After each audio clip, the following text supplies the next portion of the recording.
Après les récentes cyberattaques en milieu hospitalier, l'exécutif contre-attaque. Emmanuel Macron s'est entretenu aujourd'hui par visioconférence, je vais y arriver, avec les représentants des hôpitaux de Dax et de Villefranche-sur-Saône, 2 établissements pris pour cible ces derniers jours.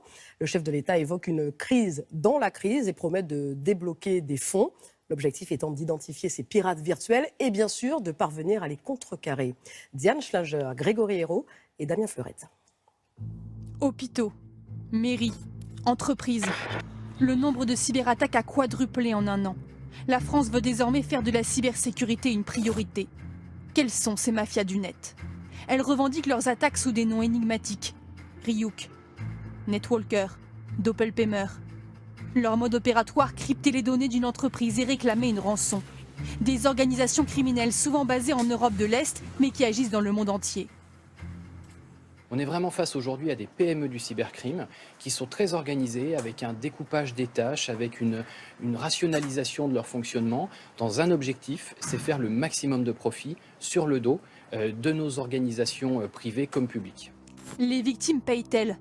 En 2020, dans le monde, l'équivalent de 290 millions d'euros de rançon a été versé aux pirates. C'est 311% de plus en un an. En France, la position des autorités est claire. Aucune institution, administration publique ou collectivité ne verse le moindre centime. Mais selon les spécialistes, 20% des sociétés privées cèdent. Cette PME de 20 salariés était totalement paralysée.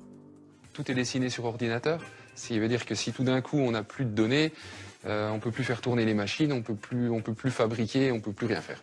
Les pirates réclamaient 70 000 euros. Le chef d'entreprise a réussi à négocier pour 5 000 euros. Ces données ont bien été restaurées, mais ce n'est pas le cas de tous ceux qui paient une rançon. Alors quelle riposte sur le plan national? 1 milliard d'euros supplémentaires va être investi d'ici 2025, dont 515 millions d'euros d'argent public. Pour mieux protéger les institutions, mais surtout développer la recherche.